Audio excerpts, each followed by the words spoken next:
ku sheegay dalka dhexdiisa waxba laga beeri karaa manaafacaad badan baad ka heli kartaa aniga meeshan hadda waa degmada Dhahar oo isla gurigayga dhexdiisa aqalkayga waxaan ka sameeyay barnaamij isugu jira poultry farm oo digaagiya oo digaagan ku xanaanayo iyo sidoo kale khudradii baan beeray waxa kamid ah geedkan baamiyaha la yiraahdo sida u taqaaniinba baamiye waxa weeye waa wuxuu kamid yahay khudradda cagaaran buu kamid yahay waxyaabaha badan oo laga faa'iidaana way jiraan marka hore khudradda cagaaran buu kamid yahay oo fiitamiinada khudradda cagaaran laga heli jiro vegetables ka kamid ah waxa sidoo kale kamid ah rugaga dadka waayeelka oo rugaga yar la yiraahdo rheumatism oo kale iyo uu yara fiican yahay tusaale ahaan isagoo waxa cuni kartaa xataa yar isticmaal kartaa isagoo qeyrina markuu yar yahay oo kale soo qeyrina isticmaal kartaa khudradda cagaaran buu kamid yahay guriga dhexdiisa ka baxay ma sha Allah waan guraa marmarka qaarkood waan iib geeyaa oo waxa ugu bartay xaafadaha igu bartay wadinka arkaya xaafadda dhexdeeda ayaa iga qaadatay inta badan sidoo kale beertan aad aragtaan waxa kamid ah waxyaabaha aan beernay waxa kamid ah koostadii baa ku taala koostadana waxa kamid tahay iyaduna vegetables ka kamid tahay khudradda cagaarka ah markeeda hore marka labaadna waxay u fiican tahay dadka xanuunada cholesterolka qaba macaanta iyo dhiigkarka iyo waxyaabaha noocaas ah subaxdii inta badan ku quraacdaan dadka hilibku dhibo weeye inta badan hilibku dhibo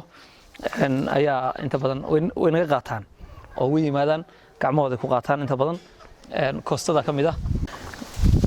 waxaan beernaa waxa kamid ah kabsarta tusaale ahaan waxaan u sameeyay magaalada Dhahar waxa yar biyaheeda degmada Dhahar biyo aad bay u yar yihiin oo inaad biyo hesho oo beer ku waraabiso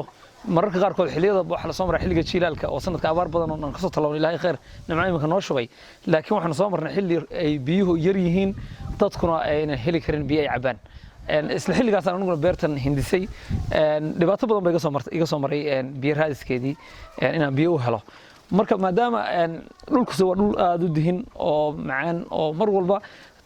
kabsarto kale marka beerto waxa weeye 3 week waxa weeye waad isticmaali kartaa 3 week gudahood ay ku baxaysaa wax noqonaysa wax weyn koostadu waa la mid geedkan baamiyaha oo kale waa la mid tabaandhadu waa la mid qaybtii daawadayaal qaybtan aynu joogno imika waa qaybtii koostada geedka koostada la yiraahdo ayaa ka baxay in badan ayaan ka isticmaalay imika waa gadaabsi xilligan aynu joogno xilligii jiilaalka ahayd oo dadka cagaarka badan ay heli jireen inta badan anigu gurigayga iyo waliba dad kale oo nala isticmaalay way jireen oo tusaale ahaan Dhahar meel ka baxsan uma iibgeyn laakiin magaalada iyo xaafadda inta xigta ayaa inta badan isticmaalaysay waxayna noqotay waxyaabo ay dadku aanay hore u arag oo in gurigaaga dhexdiisa aad qudrad ka beeri karto la isticmaali kartid geedahan aad arkaysaan qaybtan kale qaybtan geedahan waxa weeye Sudan grass waxaan u beeray poultry farmka qoladan digaaga barnaamijkan digaaga ayaan u beeray oo waxaan ugu talagalay xilligii jiilaalka oo abaar badan jirtay oo digaagu aad iyo xoog iga week noqday tabar dareey ayaan u beeray marka waxaan u sameyn jiray inaan geedahan u guro kale sababta qaanin digaagu wuxuu isticmaalaa cawska kale waa isticmaalaa nafaqo badan oo ka helaa mararka qaarkood maalintii 2 xilli ayaan siin jiray digaaga oo poultry farmka qaybtan oo kamid ah beerta qayb kamid ah oo isla xaafadda dhexdeeda marka dhulkeena waxaan leeyahay dhalinyartu fariin baan farayaa dhinaca tahriibka inaan la tahriibin wadankaaga nimcadaas taalo oo nin waliba uu qabsan karo si kastaba ha noqotay aad la dadaal keento inaad dhulkaaga dhexdiisa aad ka heli kartid wax walba samaysan kartid busbaaskii baa kamid ah waxyaabahan beeray kabsartii baa kamid ah tamaandhadii baa kamid ah oo xilligan iyadu go'day oo way go'day oo waqtigeedu u dhamaaday oo aan ka soo faa'iideysanay waxyaabaha noo dhiman oo beerta hadda noo haray waxa weeye waa baamiyihii iyo koostada ayaa u badan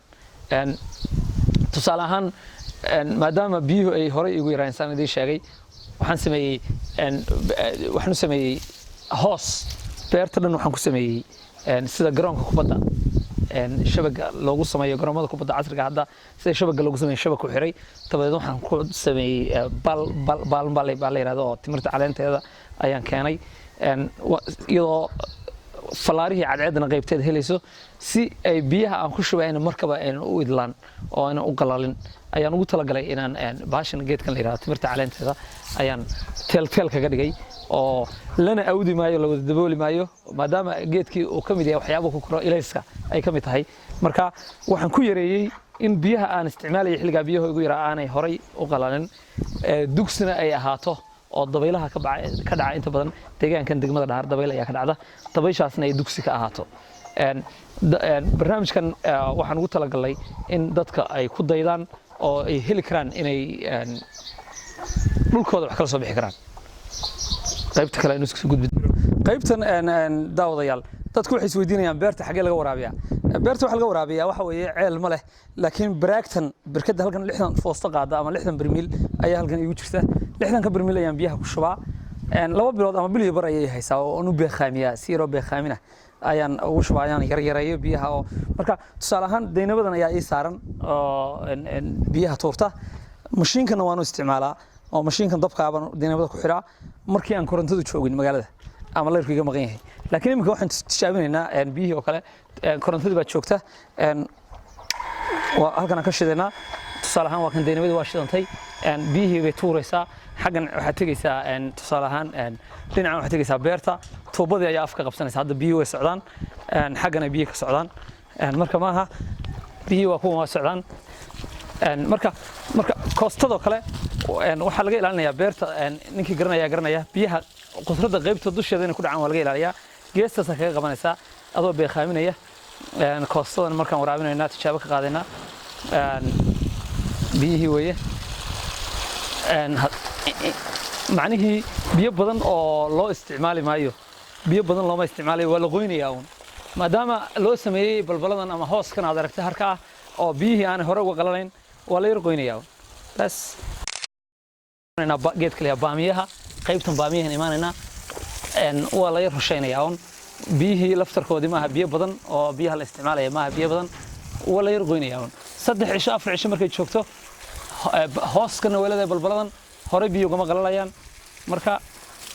dhulkeena waxaan leeyahay de waa laga shaqeysan karaa nimca taala aniga beertaydu ma laha ceel joogto ah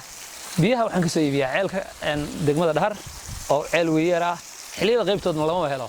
waad aragtaan marmar qayla dhaanta degmada Dhahar ka jirta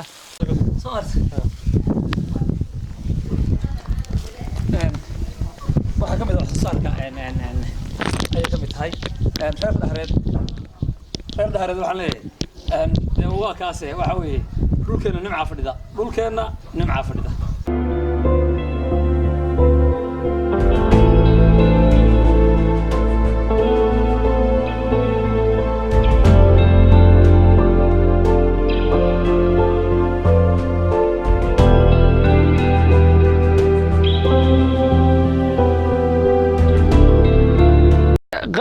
qaybtan kale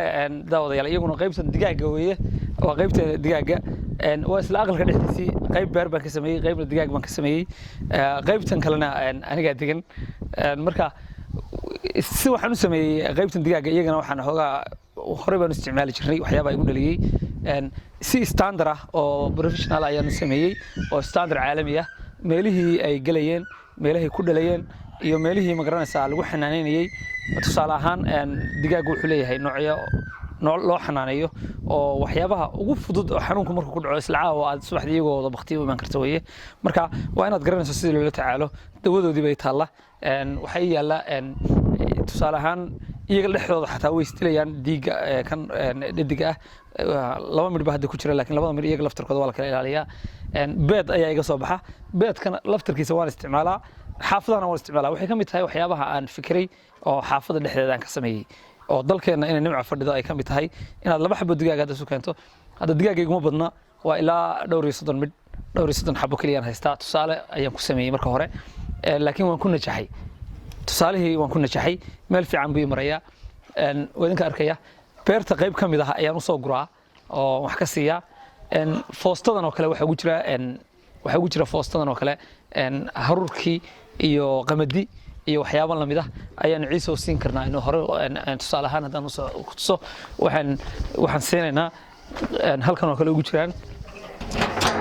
qamadigi ayaa ku jira foostadan oo kale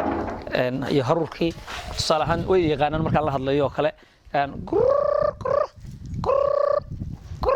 qanaan way u soo cararayaan wax walbana waxa weeye xayawaanka marka dhaqaalayso uu ku yaqaana hadalkayga markay maqlaan oo kale subaxdii markay hore hadan loo sii fasaxin ama wax loo siin waxa way qeylqeylinayaan marka waxaan tagnaa qaybta ay ku nool yihiin digaagu oo si standard aan u sameynay waa kan ridana ka galayna tusaale ahaan meelahan waa meelaha ugu talagalay inay dhasha markay ku dhalaan si fudud ayaan dhasha uga soo qaadanaa saladan oo kale wax lagu ururiyaa dhashooda waqti xilliyo way leeyihiin ayna dhalin oo lala tacaalo waxyaabo lagu la tacaalo ay leeyihiin oo loo sameeyo oo bahash leeyahay xafishka ama cuqda waxyaabahan waxaan ugu talagalnay inaanay cuntada iska daadin marka cuntada la siinayo kale cuntada marka loogu ridayo kale marka way laadlaadaan dhulka ma yaalaan maadaama baashana filaad badan tahay oo wax qodqodo waxa lagu talagalay inaan ciid iska wasakhayn biyaha oo kale halkan ay ugu jiraan aan ugu talagalay qaybtan biyaha oo si automatic caagadu way dhaansan tahay intay ka cabto baa ka soo daadanaysa hoos ku daadanaysa marka barnaamijkan oo dhan dhammaan daawadayaal waxaan ka sameynay degmada Dhahar gaar ahaan aqalkayga qayb kamid ah oo aan ugu talagalay poultry farm xadiiqadii iyo digaagii iyo dhammaan salaam